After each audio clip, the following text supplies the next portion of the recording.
नमस्कार। डॉक्टर राज क्लासेस में आपका एक बार फिर से बहुत बहुत स्वागत है। आज इस क्लास का टॉपिक है योग। जी हाँ, आज अंतर्राष्ट्रीय योग दिवस है, इसलिए आज योग के संबंध में हम बातें करेंगे। आइए जानते हैं योग क्या है और योग की शुरुआत कब से हुई, भारत में इसकी शुरुआत कब से हुई।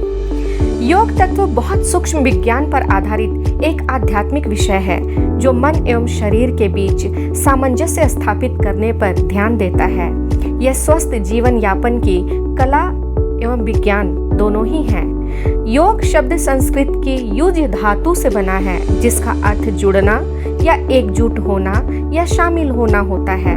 योग से जुड़े ग्रंथों के अनुसार योग करने से व्यक्ति की चेतना ब्रह्मांड की चेतना से जुड़ जाती है, जो मन एवं शरीर, मानव एवं प्रकृति के बीच परिपूर्ण सामंजस्य का द्योतक है। आधुनिक वैज्ञानिक के अनुसार ब्रह्मांड की हर चीज उसी परिमाण नभ की अभिव्यक्ति मात्र है।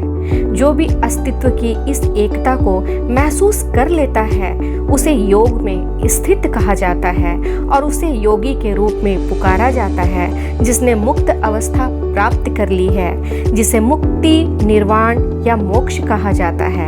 इस प्रकार योग का लक्ष्य आत्म अनुभूति, सभी प्रकार के कष्टों से निजात पाना है, जिसे मोक्ष की अवस्था या कैवल्य की अवस्था प्राप्त होती है। जीवन के हर क्षेत्र में आजादी के साथ जीवन यापन करना, स्वास्थ्य एवं सामंजस्य योग करने के प्रमुख उद्देश्य हैं। योग का अभिप्राय एक आंतरिक विज्ञान से भी है, जिसमें कई तरह की विधियां शामिल होती हैं, जिनके माध्यम से मानव इस एकता को साकार कर सकता है और अपनी नियति को अपने वश में कर सकता है। चूंकि योग को बड़े पैमाने पर सिंधु सरस्वती घाटी सभ्यता, जिसका इतिहास 2700 ईसा पूर्व से है, उसके अमर सांस्कृतिक परिणाम के रूप में बड़े पैमाने पर माना जाता है। इसलिए इसने साबित किया है कि मानवता के भौतिक एवं आध्यात्मिक दोनों तरह के उत्थान को संभव बनाता है। बुनियादी मानवीय मूल्य योग साधना की पहचान है। आइए जानते हैं कि योग का संक्षिप्त इतिहास क्या है एवं इसका विकास भारत में कब से हुआ। ऐसा माना जाता है कि जब से सभ्यता की शुरुआत हुई है, तभी से योग किया जा रहा है। योग के विज्ञान की उत्पत्ति हजारों साल पहले हुई थी। पहले धर्म या आस्था के जन्म लेने से काफी पहले योग की शुरुआत हुई थी। योग विद्या में शिव को पहले योगी या आदि योगी या पहले गुरु या आदि गुरु के रूप में जाना जाता है। कई हजार वर्ष पहले हिमालय में कांति सरोवर झील के तटों पर आदि योगी शिव ने अपने प्रबुद्ध ज्ञान को अपने प्रसिद्ध सप्तऋषि को प्रदान किया था। सप्तऋषियों ने योग के इस ताकतवर विज्ञान को एशिया, मध्य पूर्व, उत्तरी अफ्रीका एवं दक्षिण अमेरिका सहित विश्व के भिन्न भिन्न भागों में पहुंचाया।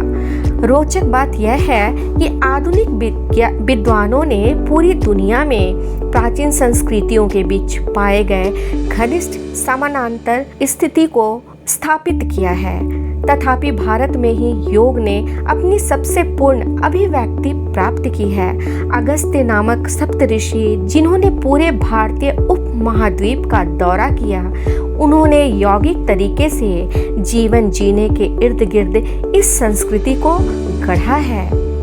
योग करते हुए पितरों के साथ सिंधु सरस्वती घाटी सभ्यता के अनेक जीवाश्म अवशेष एवं मुहरे भारत में योग की मौजूदगी का सुझाव देती है।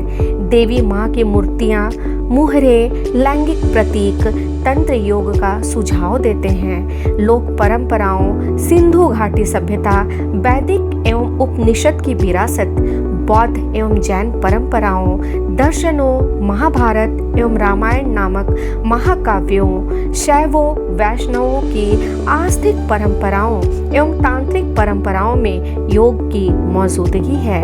इसके अलावा एक आदि या शुद्ध योग था जो दक्षिण एशिया के रहस्यवादी परंपराओं में अभिव्यक्त हुआ है। यह समय ऐसा था जब योग गुरु के सीधे मार्गदर्शन में किया जाता था तथा इसके आध्यात्मिक मूल्य को विशेष महत्व दिया जाता था। यह उपासना का अंग था तथा योग साधना उनके संस्कारों में रचा बसा था। वैदिक काल के दौरान सूर्य को सबसे अधिक महत्व दिया गया। हो सकता है कि इस प्रभाव की वजह से आगे चलकर सूर्य नमस्कार की प्रथा का आविष्कार किया गया हो। प्राणायाम दैनिक संस्कार का हिस्सा था तथा यह समर्पण के लिए किया जाता था। हालांकि पूर्व वैदिक काल में योग किया जाता था। महान संत महर्षि पतंजलि ने अपने योग सूत्रों के माध्यम से उस समय विद्यमान योग की प्रथाओं, इसके आशय एवं इससे संबंधित ज्ञान को व्यवस्थित एवं कूटबद्ध किया। पतंजलि के बाद अनेक ऋषियों एवं योगाचार्यों ने अच्छी तरह प्रलेखित अपनी प्रथाओं एवं साहित्य के माध्यम से योग के परिरक्षण एवं विकास में काफी योगदान दिया।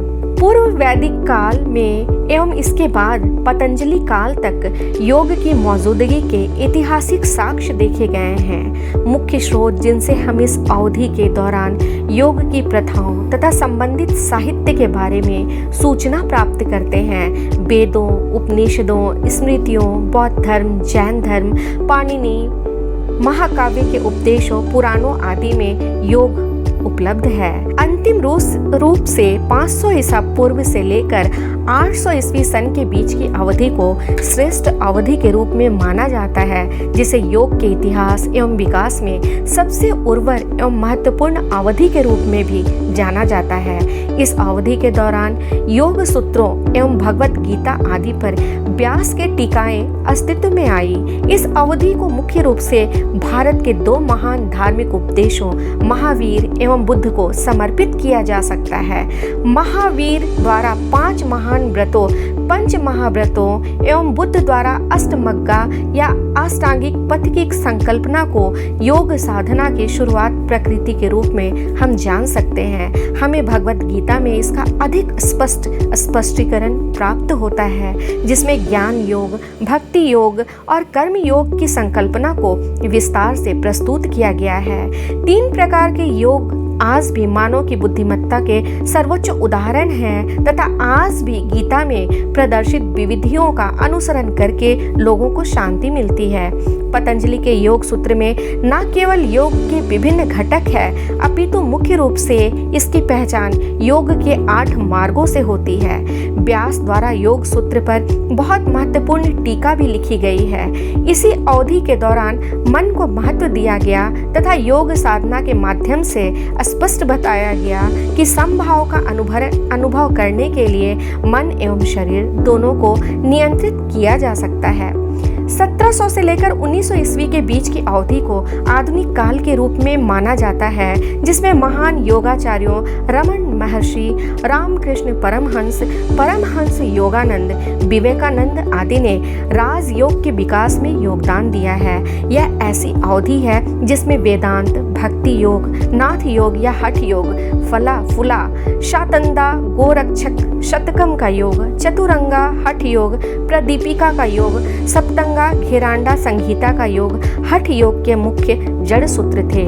अब समकालीन युग में स्वास्थ्य के परिरक्षण, अनुरक्षण और संवर्धन के लिए योग में हर किसी की आस्था है। स्वामी विवेकानंद, श्री टी कृष्णम आचार्य, स्वामी कुवालयानंदा, श्री योगेंद्र स्वामी राज, श्री अरविंदो, महर्षि महेश योगी, आचार्य रजनीश, BKS आयंगर, स्वामी सत्येंद्र सरस्वती जैसी महान हस्तियों के उपदेशों से आज योग पूरी दुनिया में फैल चुका है।